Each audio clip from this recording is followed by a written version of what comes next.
Well, good afternoon. Good afternoon and welcome to another of our Webinar Wednesdays, hosted by CSU Bakersfield Small Business Development Center. Good afternoon. As the chimes ring in the background, I hope you hear those wonderful things.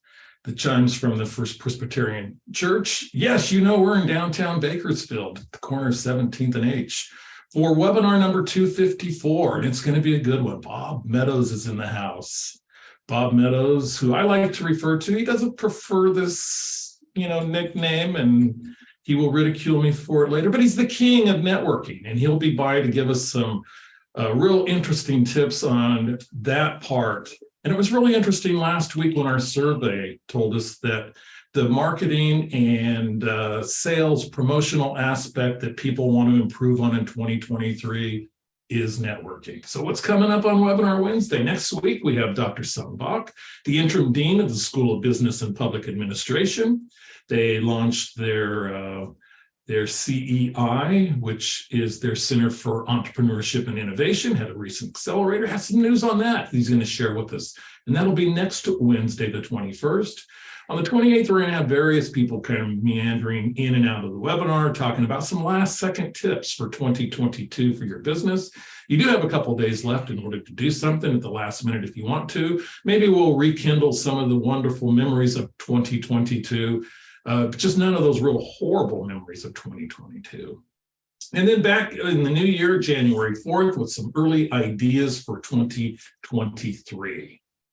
But for now, a preview of today, December 14th, what we're finding that there is more pandemic news that's available. So restaurant, particularly, there's some restaurant news that brings kind of back into focus and some COVID programs that are still kind of lingering on out there. And the restaurant revitalization program was one that had a tremendous amount of demand and still put billions of dollars into restaurants' hands. There's some news on that. We'll talk about that in a moment. We'll talk about some of the news that's affecting some of our small businesses and just touch briefly today on the economic news moving forward. We do have our capital report that we will update you on, as long with our micro grant, our dream fund. Our local networking star, Bob Meadows, is here today.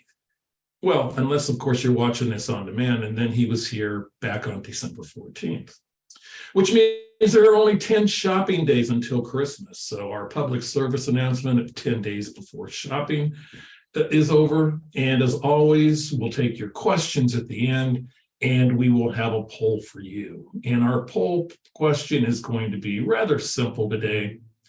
Good and simple polls. And our poll question is, what is your greatest business accomplishment in 2022? Was it that you survived 2022? Was it you started recovering? Your business started recovering in 22, or you held your own? Did you thrive in 2022? Because it's the 80-20 rule. I think 20% of the businesses thrived and the other 80% could be somewhere else. And if you want to add something else, please go to the chat and do that. So we are looking for your greatest business accomplishment in 2022. Did you survive? Did you recover, hold your own, thrive, or something else you can add to the chat? We do have 38% of you in. I'll give you another couple of minutes to jump in and get your selection in. Actually, a couple seconds is more like it. I'd like to get up to that, close to that 60% mark. And when we get there, okay, last call to get in to your greatest business accomplishment in 2022. Okay, well, we're going to end the poll and we're going to share the results with you at this time, with 61% of you participating. It's kind of a split poll. So we will share the results and find out that we had a tie, that 38% of you thrived and 38% of you held your own. That's great. I would have been in the I survived 2022, at least I have until December 14th, for 25%. And recovery was something that people didn't do, or also there were no others to add. So thank you for participating with our poll. That was with 61% of you reporting. And we had a tie. You either held your own or you thrived. So that's great news moving forward.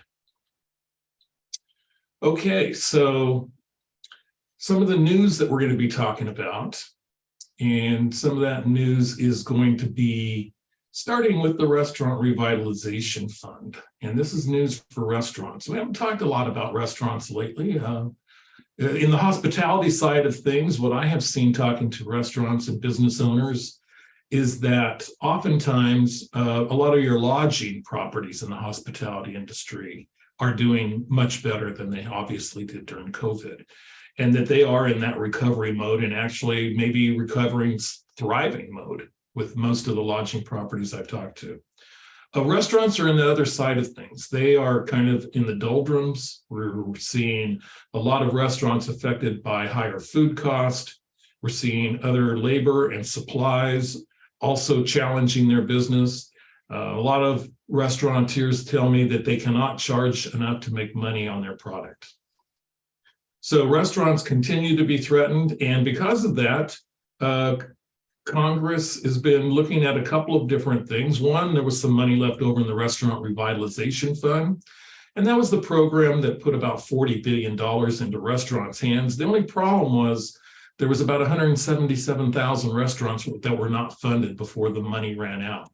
If you didn't sign up for that program on the day it opened, which would have been back, I believe, around March 5th of 2021, then you did not receive any money for that particular program. However, there was some money left over, and SBA allocated another, I believe, about $83 million to 165 restaurants. That has been done in the last week or two. Whereas there was hopes that there would be more money available for more restaurants to be funded with the program, it appears that that is going to be the last from the Restaurant Revitalization Grant Fund. Now, Congress is kicking around, particularly in the Senate and the Senate Entrepreneurship and Small Business Committee, chaired by Senator Ben Cardin out of Maryland. They've been talking about a Restaurant Revitalization Fund tax credit. And it's starting to gather some momentum. It hasn't been passed. It would need to go through, of course, both houses and be signed. But there's a lot of interest, it seems, for it, at least on the Senate side of things. And it would only go to those 177,000 businesses that applied for a Restaurant Revitalization Fund grant, yet were not awarded a particular grant. So they're offering potentially a lovely consolation prize. We'll know more about the details later. But in that consolation prize could be a tax credit for those that were not accepted into the program. So stay tuned. We'll have more news on restaurants in the upcoming weeks as we move along. So some of the other things that we're seeing and hearing from business owners out in our 3-county area, and actually even beyond, is that many of the pandemic borrowers are facing difficulty with the repayment of such loans. Most of those, I believe, are the EIDL, the Economic Injury Disaster Loan, which had a 30-month deferment, but that 30-month period of time is up now. And whereas the funds were probably vital and maybe incredibly helpful in having them survive shutdowns during the pandemic and other related things, it's now difficult because we're in a tough economy and many of the businesses still have not got back to where they want to be. So that's something to keep an eye on. And we're still seeing and hearing from a few people who have not had their PPP totally forgiven, or they're under an incorrect assumption that it had been. So really, if you haven't had your Paycheck Protection Program loan granted, that loan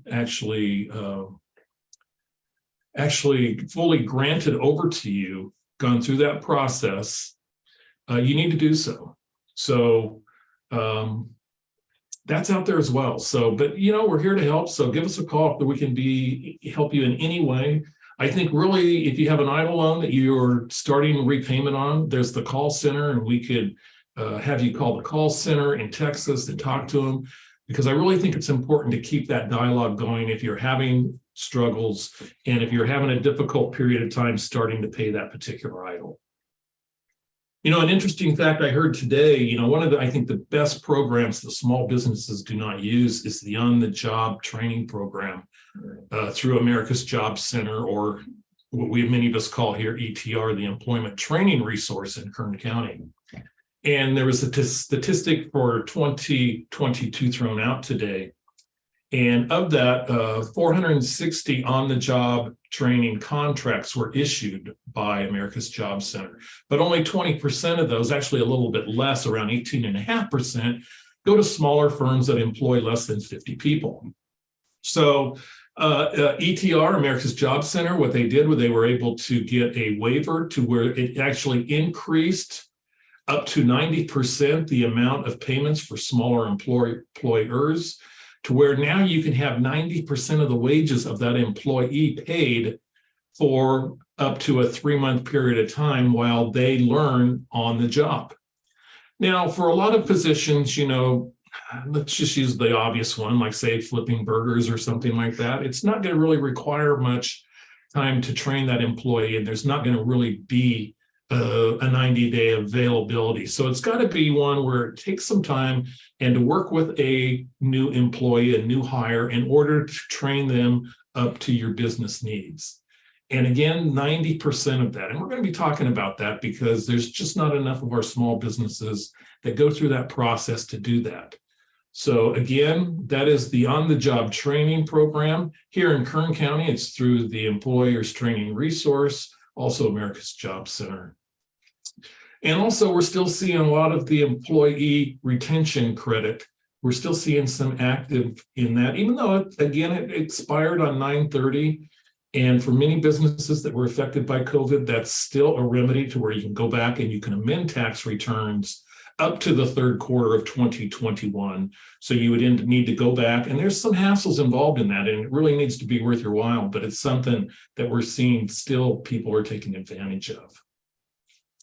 So on our Capital Corner, our accessing capital for small business, we're starting to see now actually SBA guarantee rates that are 10%, maybe slightly higher.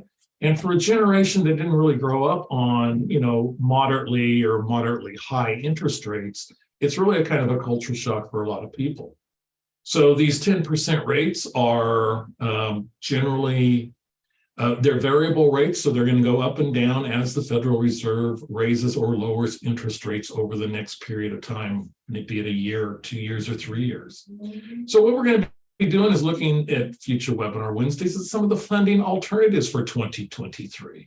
And this is with higher cost of debt. So we're going to be looking at some of the funding alternatives that are out there. A lot of people now are talking about doing some more in-depth bootstrapping, about where they try to minimize the payments that they live on from the business to where they can plow more resources back in. So we'll have some of those that are coming up with you. So some of the other things that are going to be potentially happening in 2023 is here at the CSU Bakersfield SBDC, we worked with about 57 individuals or small businesses to go through the entrepreneurial program called the California Train Fund.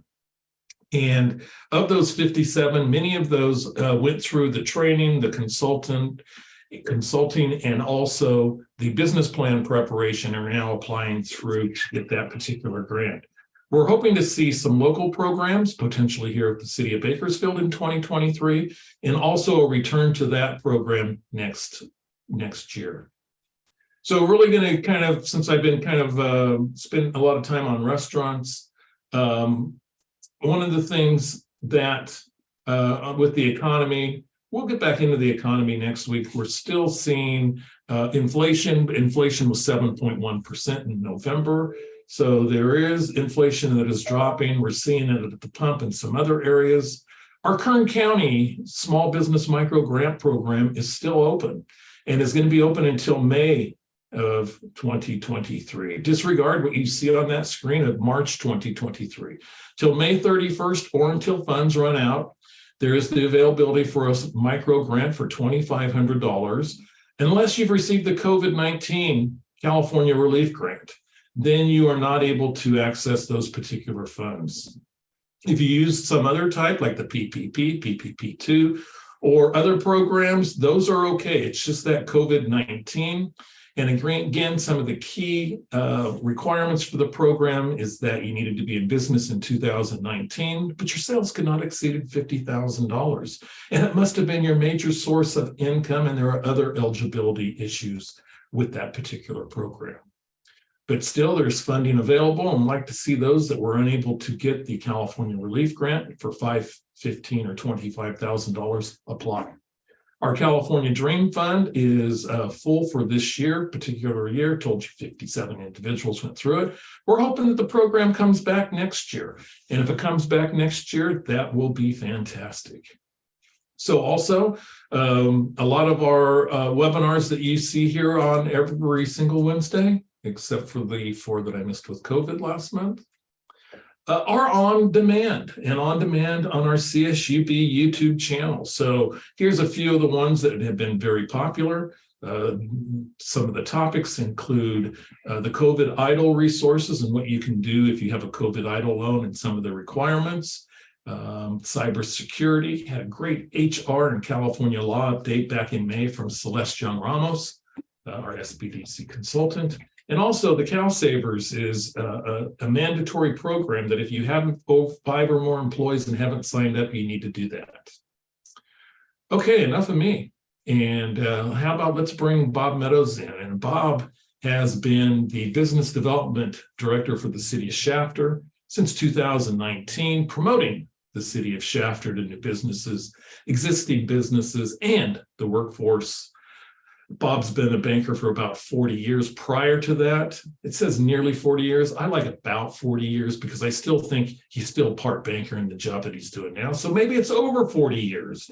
Multiple financial institutions, business, community development, commercial lending, involved with many boards, many activities, many groups. He's also, the thing that really jumped out at me on this bio was his unofficially mentoring for several local professionals. Bob carries that cachet and that experience with him.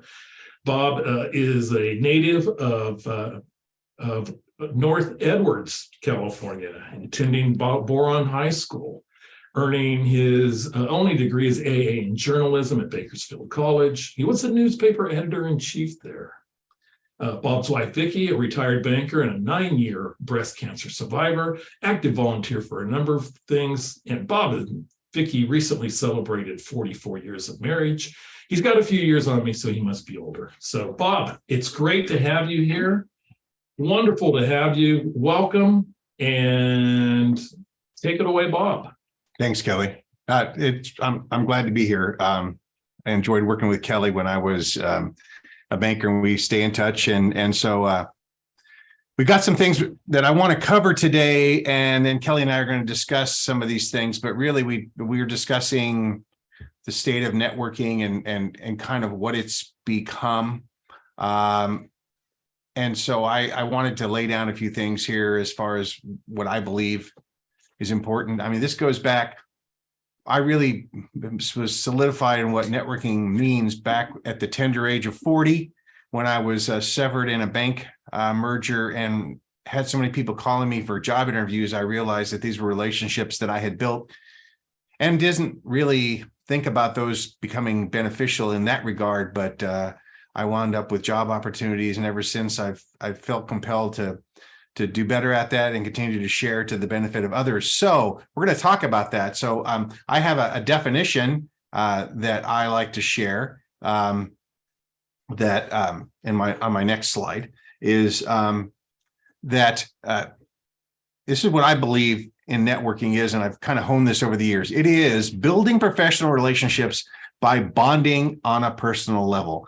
Building and bonding, and building takes time, takes effort, takes commitment. To build that relationship, those things do get better over time, like any relationship, both personal and professional, right? But we bond on a personal level when we meet people in business. We need to be able to do work with them and be able to develop that relationship and be successful. And what I find, many of the people that we work with, I think all of us in our career, we don't see them. We may be a phone relationship. It may be a Zoom relationship. Now we certainly have gone there since 2020. But it's in some way we connect. And so building and bonding, I believe endorsing this, embracing this as a philosophy when you're looking at networking and building relationships, I believe that's really the basis of what you can do to be successful.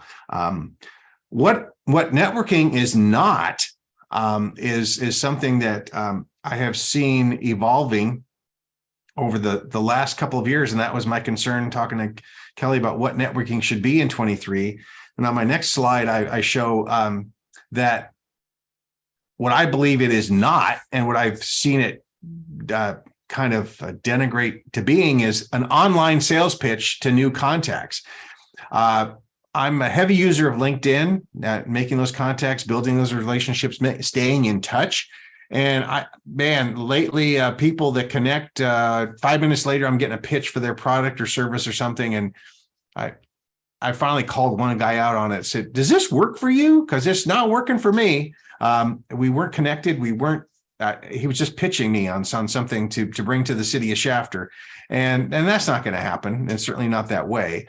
Also at mixers that I've been at and events, I see people just there to kind of shoot out business cards and hand out flyers. And that's not about building a relationship. That's a whole nother conversation about what you do at events and how you make those initial contacts. But this is what I'm seeing it become, and I'm concerned about that, and kind of want to get us set straight on what I think would be most beneficial after all these years of working that. And a major thing I believe is that you don't spend time networking, you invest time. Obviously, when you invest time, there's a return on that investment.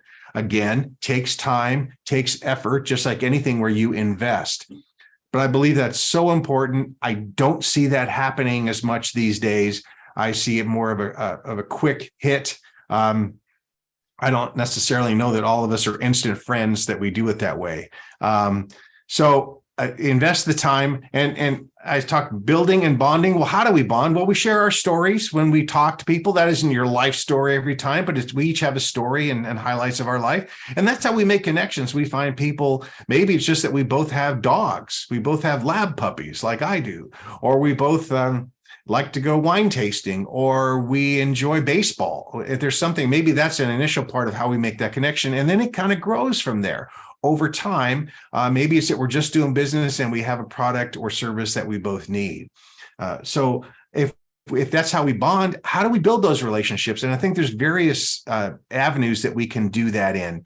Of course, Zooming has become the replacement for many meetings, but it's important and it is necessary, and it is more efficient in many ways. Out of the city of Shafter, when someone brings us a project that they want to talk about, I typically try to organize a session where we have department heads and those that will be involved and meet with that developer or that business owner. And it's easier on Zoom so that we can talk and we can kind of lay things out. So that's in person is always best. It's at the other end of the scale I have there, but Zoom is a decent replacement until you can get together. Obviously the telephone, and social media. I think LinkedIn is, of course, the best business connection. However, some people have begun to kind of make that crease over into more personal things. And I think there's a certain level of that can be good. I like to every year celebrate when my wife's anniversary as a breast cancer survivor comes up, because I think a lot of people can relate to that. And I find many business owners have fought through that. So, but try to temper that and not be overtly personal and all those kinds of things. I said we have to connect personally, and there is that element, but sometimes this LinkedIn is kind of delving into way too personal stuff. So email, obviously, we do a lot of that, but of course we lose some context in the discussions. Texting, if you are connected with someone and each of you have cell phones, obviously in person. Now that mixers and events are coming back over this past year, and I think that's the best way that we build relationships. I think we get to see each other and talk and really see those nuances of our personalities. Another way I find is that I don't have down there is sending personal cards and following up with those kinds of things. So now networking in 2023, here's what I see as three important facets that I try to embrace, and I hope you will, because I believe it will make you more successful. And that's at networking or building those relationships. It has to be personal. You have to be a one-on-one. Companies don't do business with companies. People in companies do business with each other. And you need to be precise. You can't kind of do the spray and pray to try to find a prospect or make a connection. That just doesn't seem to be very effective nor genuine. And I think people are turned off by that. Now in Kern County, we're very one-on-one and very personal. So I think that's important, but be precise in what we're looking for, who we're trying to target, who we're trying to connect with, understand that. And I think thirdly, we've got to be patient. Shoot, I'm an older guy now, okay? And I thought banking was slow, but government kind of takes the cake. And I understand some of the reasons for it, but you've got to be patient in building your relationships. It's kind of I guess the analogy of dating to marriage, right? And it just, nothing happens too quickly. And people that want to rush that process, they don't really know who they're dealing with. So I think stay personal, be precise, stay patient. I think that those things in 2023 are going to really help your networking efforts as you go forward. Now, for setting up goals for yourself, I really find, not to be too Pollyanna, but if you're just going in for the kill and trying to get business, I don't think you're going to get business that way. I've never seen that really work. Why do you network? Why do you build relationships? Well, I think if you turn it around and say, how can I serve others? Again, there's ways to do that. Maybe it's your product, but maybe it's just looking for ways to bond and find ways to help that person, that company, because I always find that you get a return on that. You need to bring value to a conversation and to a relationship. Like, what are you good at? I often joke that I'm not really good at it at a lot of stuff, but I know who is, and I can get you connected, and that's a value. And so I think you're good at something, and you know others that are. Use that to connect others and bring some value to a relationship. Finally, follow up. This is probably what all of us are the worst at, is we meet somebody or we begin a relationship or we make a connection and we just don't follow up on it quickly enough. Or we don't stay in touch. And so we lose any kind of feeling or any kind of connection that we originally had. So I think those are very admirable goals and very practical goals to seek in concept there, but also in practice when we're going forward in 2023. There's been a lot of events, I think, that are coming back now. So I think you need to really determine both online events for Zoom and in-person events. Is to, number one, you need to know why you're involved in it. Why are you participating? Why did you show up there? Why are you trying to, what are you trying to accomplish there? Number two is that you know what it is that you're going to be bringing there and taking home. What is it that you hope to attain or deliver to when you go to an event? And finally, know who you need to see, but sometimes more importantly, who needs to see you. Now, this time of year, sometimes people attend a lot of different events. So you've got to go into something, maybe there's holiday parties, and you want people to see you. A good method I have there is when somebody needs to see you, you go find that person right away. Now, if it's an event for your company, you want to go see the boss and you want them to know that you were there. And so they had that brief conversation, but sometimes people, they want to see you, but you need to know who it is that you want to see. And then again, who needs to see you there? There is value in your presence. When we spend our time somewhere, we're saying, this is a valuable exercise. This is a valuable event. I'm here for a good reason. Know why you're there, know what you're going to bring and take home, and then know who you're going to see and who needs to see you. Those are all important elements to remember, both online and in in-person events. Finally, a point I want to make here, some points, is that you really need to schedule your networking activities daily. And it may be just a few minutes. I have been trying to kind of batch that stuff together, and towards the end of the day, maybe between 4 and 5 or 5 and 6 or whatever it is that I'm working is, and I think important elements of that: research your contacts, know who it is you want to talk to, why you want to talk to them, understand what that conversation and what that initial outreach is going to be. I reached out to a company yesterday that has been in the news and told us specifically why I wanted to talk to them. They already responded. We're setting up a meeting for the 1st of January. So did a little research and that worked out good. I think that that's important to do every day. Also determine the best method for networking. As I mentioned before, how we build. Is it online? Is it in person? Do you just want to drop by that business if that's possible? Do you send them a note card? Hey, nice to meet you, or want to meet you with your business card in it, perhaps? Is it phone? Is it internet? Is it email? Whatever it's going to be, figure out the best way and then adjust that as time goes by. I have one business that likes to use Facebook Messenger. Okay, that's the way we'll stay in touch. Finally, to keep this in perspective, be diligent about this, but don't be desperate. Don't pick up one company or one person and call them every week or even sooner. I've had people do that, and I'll say, "Well, you have nobody else to call." Have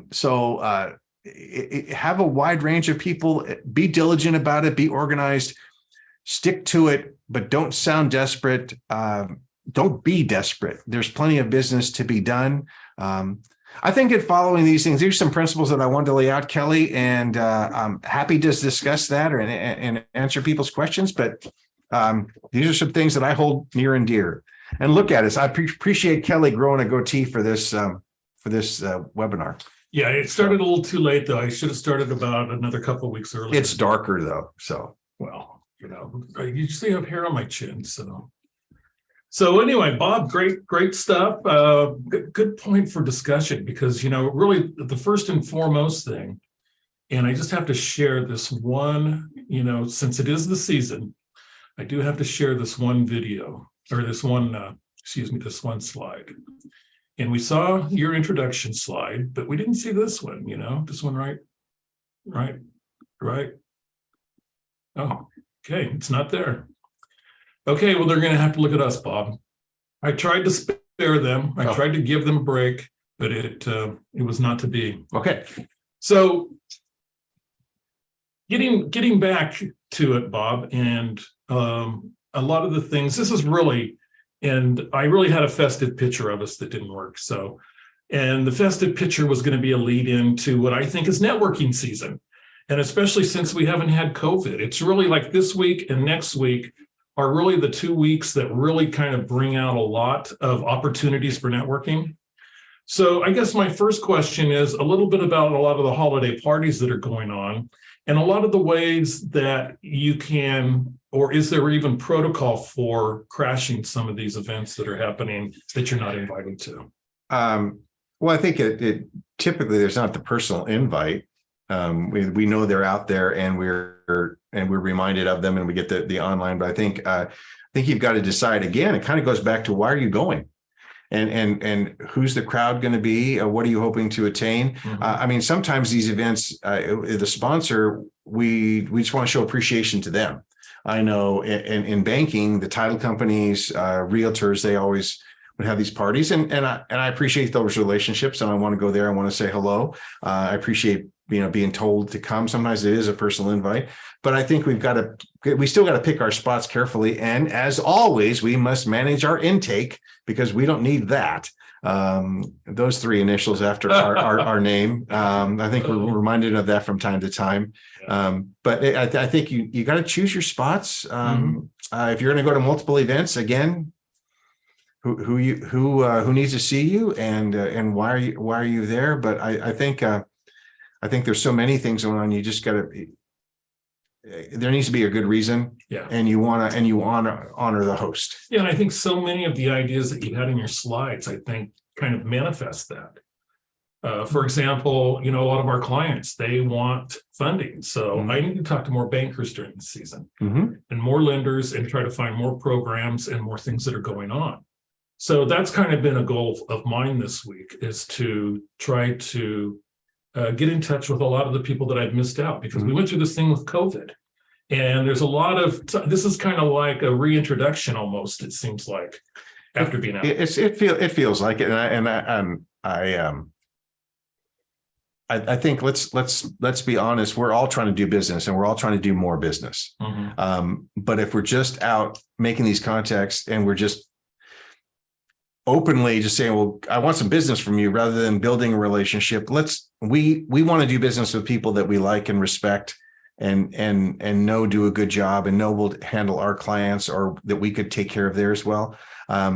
So we're all looking for business in some way, shape, or form. We're not just out having a good time at these mixers necessarily. So there is always that underlying purpose.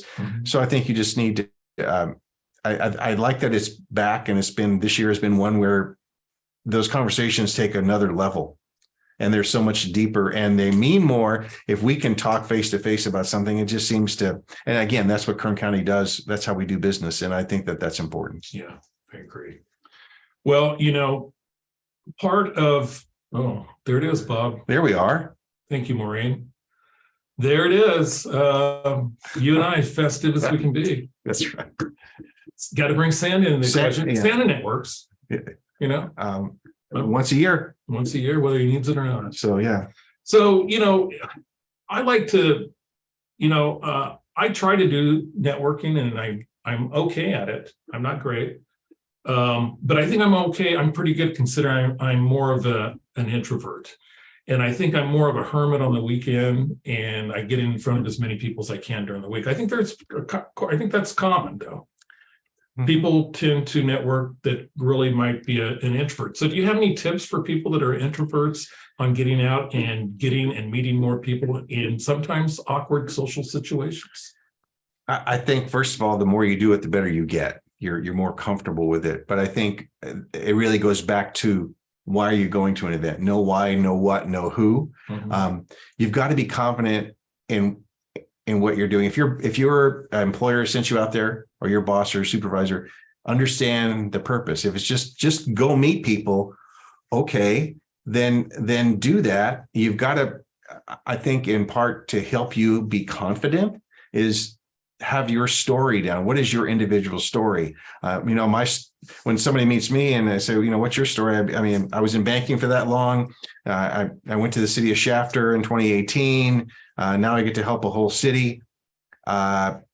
At this point in my life, that kind of stuff. That's kind of my story. That's a little icebreaker. And then you start talking with somebody. But I think if you're introverted, you have to understand that these are important. That if you're going to be if you're going to do business with folks, it's best face to face. You're going to have those conversations, and to be confident in what you know and what you can deliver with your company, and what it is you're expected to do at these events. I think that's important. And practicing what you say, because introverted folks are not necessarily going to just unload, and they can't just do it at the flip of a switch. But I find people that are introverted, what they say, unlike sometimes talkosauruses like me, each word has more value. Yeah. And so I think that that's important too.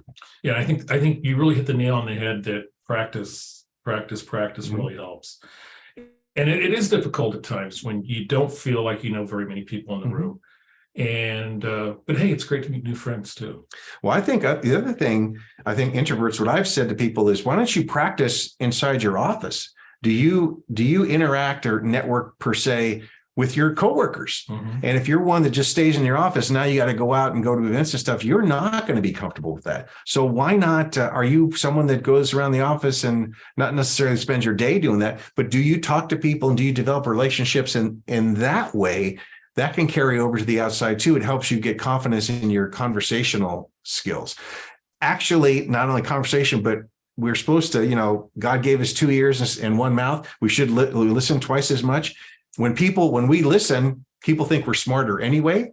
So introverts get in that conversation and then let the other people talk because they love that. Then they go, wow, that person's really smart and nice too. And that's the impression you leave, and it helps the introvert be more confident. So 2 of the things that I've learned over time was, I had a mentor one time when I was much younger, and I enjoyed my office and I enjoyed my lunch hour. And I enjoyed maybe grabbing a newspaper and catching up and taking time to get refocused in the afternoon. He comes in and he tells me, he goes, you know what? By you sitting in this office 5 days a week, you're losing 5 hours of opportunity to meet with people and to go out and have lunch and to build our particular business. And I really took that to heart and really then maybe didn't go 5 days a week, but then started engaging in much more of an effort to actually go out and actually use that lunch hour as not only a networking session, but a relationship building session with clients, with stakeholders, and with others that are out there. I agree. Sometimes out in Shafter, I'll go to Tin Cup or El Michicano or Tony's or Giovanni's or La Imperial myself, and I will see someone. I will have a conversation with someone, a business owner there, of course. But being seen, being out, you do increase that ability. That's what, go get coffee somewhere, be out and open yourself up to that. Now, sometimes the lunch hour is good to, maybe you had a long day of talking to people, you want to retreat, and I can understand that too, I guess.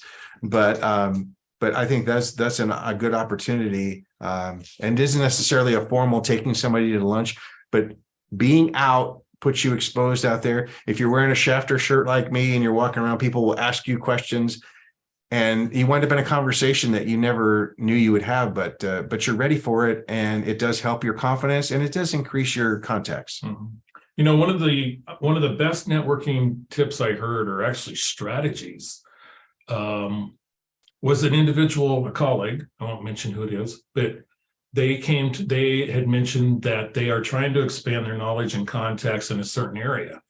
And it's somewhere outside of the region. So they would need to go to conferences in larger cities. And rather than spending the time and effort to attend the workshops, they look for the networking sessions. Mm-hmm. And oftentimes you can go to the networking sessions for free. Mm-hmm. And you can go there and you can get in front of everybody. And I was just blown away by the strategy of actually driving to LA, getting with a industry that you're not familiar with, but you are expanding into, and just learning contacts in that particular area, not attending the rest of the training that starts probably after that, and then driving back. Again, it's an investment of time. Brilliant. Yeah, it is. I quite frankly have never done that. It's an investment of time that, as I mentioned, you're going to get a return on that. I have similarly on LinkedIn, when over the last couple of years, I've reached out to more of the people that are doing my kind of job across the country. And I'm amazed at how gracious they are about sharing information so that I learn more, but also industries, and reach out to people and say, hey, I'm interested in what you do. I'd like to, would you share some time? And I'm amazed at how many people will do that. And there's not necessarily a return on it. I mean, if we're all doing that, that helps each other, but it's incredible how people are willing to share that knowledge and share that information with someone who's interested in learning. And I think we're drawn to that. And also if somebody asks you questions, if you're like the expert, sure, I'll be glad to share with you. But I think any efforts, you're going to a networking session, like you said, reaching out to someone else to get that contact. I think it all is an investment of time and does have a return. Okay, so a lot of what we've talked about is in person. Let's go digital. And I'm on LinkedIn, and I have my over 500 connections. I have to admit, I've never posted anything on LinkedIn. So I think I'm pretty much a LinkedIn introvert, very much so. And I really haven't used that platform to its full potential. What advice would you have for other people like me that are involved in some of these platforms and that are online, but they're not using them to their full potential? Let's use LinkedIn as the best example because it's the business one, right? And you need a great profile that includes your photo, which should be professional, but smiling is more inviting. There's a background shot there. You describe what you do, so you need to build on the structure of that. Can I have Santa in my photo? At this time of year, I have my Santa hat on, but I'll be changing that on December 31st. Some personality can come through in that, I think, but you've got to set up a profile because people look at that and then how you describe things. So there's little keys in there. And when people are surfing, they find your name and your description of what you do. So I think you need a good structure of your face page, your profile, that kind of stuff. And then I think you look to build your contacts, you build your network by requesting connections. But then you've got to work with them. And when you read a post, it increases your readers when you like and then comment on it. And then someone else may comment, and I've made a couple of good connections that way, but someone said, oh, hey, in my city, I do this. And so I think good structure,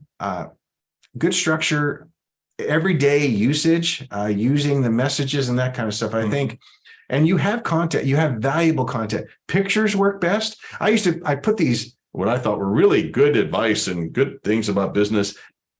And then I get a few views. I put up a picture of our Starbucks in Shafter that opened this past June, our first Starbucks, and the progress construction pictures I put up, and I would get thousands of views on that, on a construction picture of a soon-to-be Starbucks. It wasn't even there yet. So I thought, I think I'm overestimating my knowledge and worth here. Let me just put up pictures. People connect that to Shafter, and it was a much more productive part. So I think good content, good connections, photos, that kind of stuff. It gets you visible, makes people find you, and you have to go seek them. And then you begin to work with that.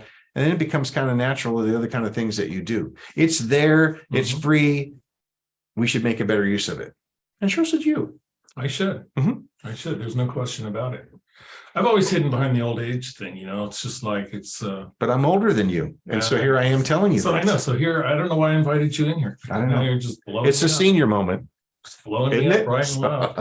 So what tips should I do? Okay, maybe I should put it in the fact that we've done 254 webinars and we have one coming up next Wednesday. Maybe I should have done that last Wednesday, Bob. Well, there'll be another one coming, right? Oh yeah. No. So what are some of the tips? One of the things that you would do? Would you recommend that somebody like me do? You have an accomplishment. You should tout it. You have something that's noteworthy. This is the place to trumpet your success and let other people see that you're successful. We like dealing with successful people and successful businesses, right? So show us your success, show us what you do, and your success too. But what are you going to do for me? If I reach out to you, Kelly, through LinkedIn and the SBDC, and I know your value, but someone else may not. And so I think you've got to put out things that you've done. So this is how you earn attention, and then the things that you offer. And photos, videos, connections, resources. Give me something that's useful and shows me your value, and then encourage me to share that with others, so that now I'm doing your networking for you by sharing that information. And the great videos, great information that will help me as a business owner or someone looking to expand into other areas. It's a little bit of time, but you invest a lot of time doing other things, and that could be very helpful and could continue on for you. Okay, you've challenged me. I think I'll make my first post within the next month. Give me 30 days. I'll make sure to like it and make a comment on it. I know you will. Okay, so that covers anything else on social media? Any other, in our businesses, it's so important for Facebook and others. But for professionals, it's more important, obviously, for LinkedIn. It is, but the others, be careful what you do on the others. We're not protected. Whatever you put on one platform could wind up on another. You do it on Instagram, it's going to be on Facebook. I'm not TikToking. No. Are you not? No. But but on the change. But I think make use of it. Make use of the resources that you have. Invest the time, and find what works and the things that don't. I'm having to take mine to a whole new level because I need to reach new people for the city of Shafter versus who I used to work with. So I'm having to try to find other ways to make that do good work for me, in conjunction with a website that we're improving. So. Okay. So that covers the digital networking. Okay. We've got digital, we've got in person. What's left? Anything? Gosh. Well, in person, I think we wind up, on these Zoom calls where we have 50 people on the screen. There's a little art to working that as well. And let me just throw that out there, is when you have you see a lot of people on the screen. What 50 or however many pop up there, all the little photos. Mhm. I like to go down to who are the participants and see who's involved, right? So you can all see when leave your camera on so people can continue to see your face. Go to the participants and see who's participating with us. Then you can enter into a chat. So I might be watching a video, and I don't like multitasking because that's doing everything kind of halfway. But if I'm on this webinar right now and I'm getting bored with what Bob's saying, I'm going to look at the other participants and go, "Hey, hi, Kelly. How are you?" Maybe I drop in an email or say, "Hey, why don't you give me a call later?" or something like that. The chat room, see, we've got a few chats in there, but the participants, we work with them. And I think so. I find doing that work the screen as opposed to working the room. Okay. So, and I see we have people that are. There's some chat going on. Some of those are resources that our producer, Maureen Busher-Dane, put in, or potentially it could even been put in by our assistant to the associate producer, Sarah Kaysen. So you don't know. We'll have to view that. There's a team behind the scenes. We view it in a few minutes. So, well, that's what I would say about this. We're working the screen, because I think that's many of us are on probably more Zoom meetings than we are on in-person things, and especially if they're not someone local. Make use of that and develop that connection, make that personal connection there, and also use the resource that you have, the participants, maybe to notice like, okay, I'll contact her later for those kinds of things. But you have the resources there, you have the names to go one-on-one and invest the time perhaps after you're done with that video. Okay, perfect. Okay, I am challenged now by Bob and some others out there to actually do a post on LinkedIn. Good. I'm not one that likes to toot my own horn, but Bob's telling me to go beep, beep. Hey, if it's a fact, it ain't bragging. Okay. I'm a little uncomfortable about this, people, but Bob will get me through it. Please help Kelly. If he posts something, please support him and let him know that there was time invested. It wasn't just time after all these years to find it. Yeah, it's good. It's good that an old person can grow. I like that. So okay, so we have time for some question and answers. Questions from you, answers from Bob. So don't be shy out there. Don't be afraid to post a question in the Q&A section. In the meantime, let's go into the chat and see what has been put in. And hello, Raquel. Hi, Raquel. And let's see. Have we tried this yet? And that's basically, I don't know. Any ideas what that might be, Bob? Have you tried this yet? Records any meeting? And no. Oh, it's we need to records. We're gonna have to check into that. Yes. Looks like it could be. There's Miss Lily from the Senior Center. Hello. And what a sweetheart she is.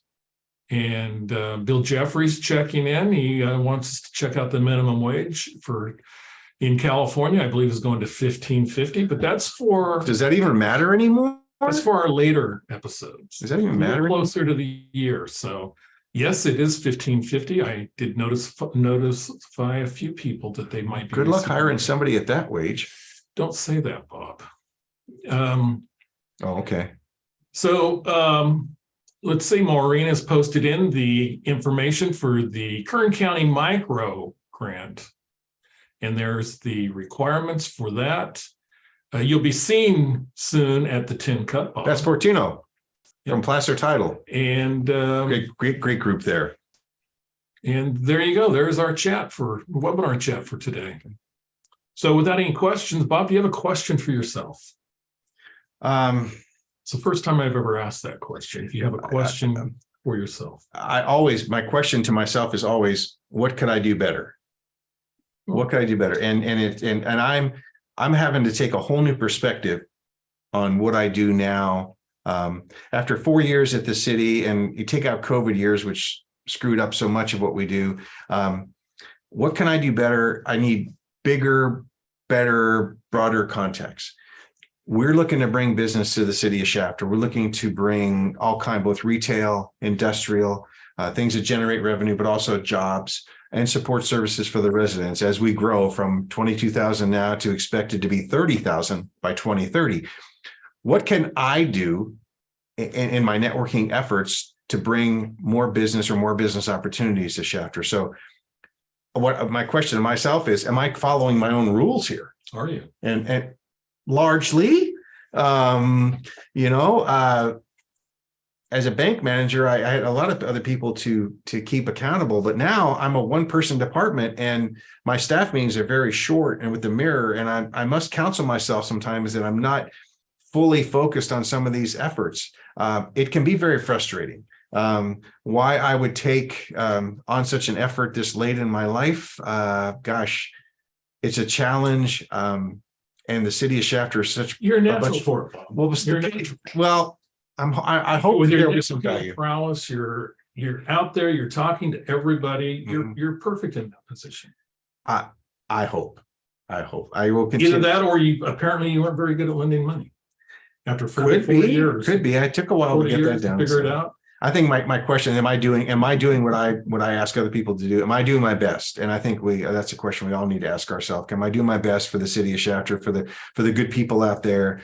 And maybe I'm not going to see the result in the time that I'm with the city, but over time, there will be some great things out there. And those are great folks, and there's a lot of good stuff coming. So I just got to continue to do that. Okay, well, those were some great tips, great networking tips. We all could get a little better, and maybe all of us put Bob at networking. I know I can, and I'm going to, and it's just really nice to see this option available again, because it was gone for so long from us. Networking on Zoom, I don't think so. Person to person is so energizing. At the end of a long day, I'm going to this mixer. It's great to get to see people and get to share with them. Again, this county, Kern County, is one-on-one, and all this big cities, small cities. That's how we do business, and that's how we support each other. So I'm so glad. I'm hoping that we will continue to do this and do more of these things, and that people continue to come out when they're not watching your show. Okay. Great comment. Was that your final comment? Indeed it is. At 12:59, it's time for us to get out of here. So I want to thank Mr. Bob Meadows from the city of Shafter for some invaluable tips on networking. And it's always a pleasure. I know personally, if I'm at an event and I see Bob, I needed to be there. I should be there. Of course, I didn't see him last night, and I still needed to be there. But I know if Bob's there, I needed to be there. I was at a nonprofit doing a speech. That's a good reason for not being there. So, okay, everyone, it's great being here for number 254. I'd like to thank Bob Meadows. Thank you, Kelly. Thank you. And everybody have a great week, and we'll be back next week with number 255 with Dr. Sung Bak, the interim dean of the School of Business and Public Administration at CSUB. Thank you, everybody. Have a great week.